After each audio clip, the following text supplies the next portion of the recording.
மகளிருக்கு காலையில் அரசு வழங்கும் பணம் இரவு டாஸ்மாக் மூலம் கஜானாவுக்கு திரும்புவதுதான் திராவிட மாடல் ஆட்சி என ஜி.கே. வாசன் விமர்சனம் செய்துள்ளார்.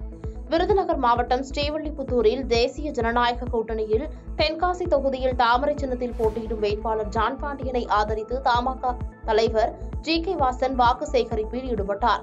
அப்போது தென்காசி தொகுதிக்கு அனைத்து தரப்பு மக்களின் எண்ணங்களையும் பிரதிபலிக்கும் வேட்பாளர் தேவை என்பது மக்களின் நீண்ட நாள் எதிர்பார்ப்பாக உள்ளது. அதை பூர்த்தி செய்யும் வகையில் பிரதமர் மோடி ஜான் பாண்டியனை வேட்பாளராக தாமரை சின்னத்தில் நிறுத்தியுள்ளார். தென்காசி தொகுதியின் நீண்ட கால கோரிக்கைகளை நிறைவேற்ற நடவடிக்கை எடுக்கப்படும் எனவும் தெரிவித்துள்ளார். தமிழக மக்கள் முன்னேற்ற கழகத்தினுடைய வேட்பாளர் ஐயா ஜான் பாண்டியன் அவர்களுக்கு வாக்களிக்க வேண்டும். அவர்களோடு யார் யார் துணை இருக்கிறார்கள்? நம்முடைய பாரத பிரதமருடைய ஆதரவையும் அன்பையும் மதிப்பையும் பெற்றவர், நம்முடைய உள்துறை அமைச்சருடைய அன்பை பெற்றவர். சாத்தூர் பட்டா மாறுதலுக்காக 25,000 லஞ்சம் வாங்கிய கிராம நிர்வாக அலுவலர் போலீசாரால் கைது செய்யப்பட்டுள்ளார். தூத்துக்குடி மாவட்டம் கோயில்பட்டி அருகே பாண்டவர்மங்கலம் பகுதியைச் சேர்ந்த குட்டி என்பவர் இடம் வாங்கி விற்பனை செய்து வருகிறார். இந்நிலையில் அவருக்கு சொந்தமான இடம் கத்தாலம்பட்டி கிராமத்தில் உள்ளது. இந்த இடத்திற்காக பட்டா மாறுதல் செய்ய பதிவு செய்திருந்தார். இந்நிலையில் பட்டா மாறுதல் செய்வதற்காக 25,000 ரூபாய் பணத்தை லஞ்சமாக கிராம நிர்வாக அலுவலர் முத்தையா கேட்டதாக கூறப்படுகிறது. இதையடுத்து குட்டி அளித்த தகவலின் பெயரில் லஞ்ச ஒழிப்புத்துறை ஏடிஎஸ்பி ராமச்சந்திரன் மற்றும் இன்ஸ்பெக்டர் பூமிநாதன், சால்வன் துறை ஆகியோர் ரசாயனம் தடவிய ரூபாய் நோட்டுகளை கொடுத்து அவரிடம் லஞ்சமாக கொடுத்துள்ளனர். இதையடுத்து அமீர்பாளையம் கிராமத்தில் முத்தையா அந்த பணத்தை பெற்றபோது லஞ்ச ஒழிப்புத்துறையினர் முத்தையாவை கைது செய்து பணத்தை பறிமுதல் செய்துள்ளனர். அனைத்து விதமான ஜிஎஸ்டி வரியை திரும்பப் பெற செய்வோம் என தேமுதிக பொதுச் செயலாளர் பிரேமலதா விஜயகாந்த் பேசியுள்ளார்.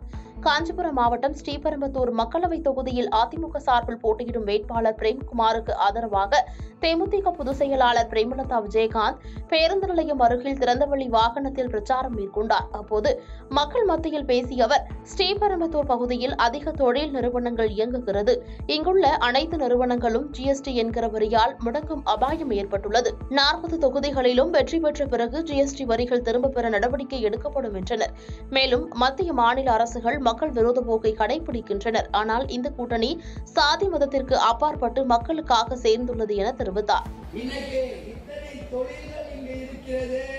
எல்லா தொழிலுமே இன்னைக்கு ஜிஎஸ்டி என்கின்ற ஒரு வரியால் எல்லா தொழிலும் முடங்கக்கூடிய ஒரு அபாயம் இன்றைக்கு தமிழகம் முழுவதும் மட்டும் இல்லை, இந்தியா முழுக்க இருக்கு.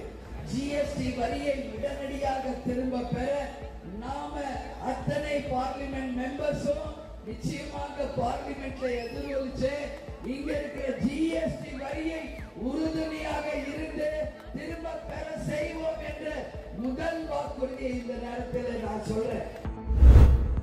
அவிநாசி சட்டமன்ற தொகுதியில் நகைச்சுவை நடிகர் செந்தில் நீலகிரி நாடாளுமன்ற பாஜக வேட்பாளர் எல். முருகனை ஆதரித்து பிரச்சாரம் செய்தார். திருப்பூர் மாவட்டம் அவிநாசி ஒன்றியத்திற்குட்பட்ட நம்பியம்பாளையம் பேருந்து நிலையத்தில் நீலகிரி நாடாளுமன்ற தொகுதி பாரதிய ஜனதா கட்சி வேட்பாளர் எல். முருகனை ஆதரித்து அக்கட்சியின் நட்சத்திர பேச்சாளரான நகைச்சுவை நடிகர் செந்தில் தேர்தல் பிரச்சாரம் செய்தார். அப்போது பேசிய அவர், பிரதமர் வீடு கட்டும் திட்டம் தமிழ்நாட்டிற்கு மட்டும் 12 லட்சத்திற்கும் அதிகமான பயனாளிகளுக்கு வழங்கப்பட்டுள்ளது. இலவச கேஸ் இணைப்பு திட்டத்தில் 37 லட்சம் பயனாளிகள் பயன்பெற்றுள்ளனர். ஜல்ஜீவன் திட்டத்தில் 90 லட்சம் பயனாளிகளுக்கு வீடு தோறும் குடிநீர் இணைப்பு கொடுக்கப்பட்டுள்ளது என்றார். மேலும் பேசிய அவர்,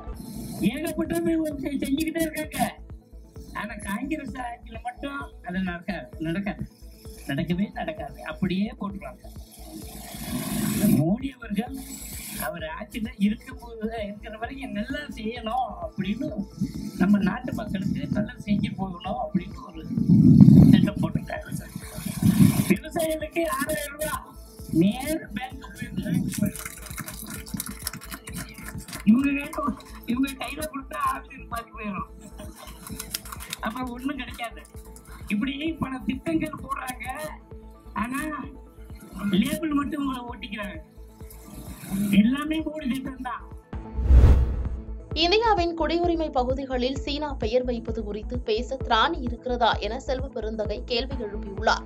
திருப்பூர் ராயபுரம் பகுதியில் திருப்பூர் நாடாளுமன்ற தொகுதியில் இந்தியா கூட்டணியில் இந்திய கம்யூனிஸ்ட் கட்சியை சேர்ந்த சுப்பராயன் போட்டியிடும் நிலையில் அவருக்கு ஆதரவு தெரிவித்து காங்கிரஸ் கட்சியில் தமிழ் மாநில தலைவர் செல்வ பெருந்தகை சிறப்புரையாற்றினார்.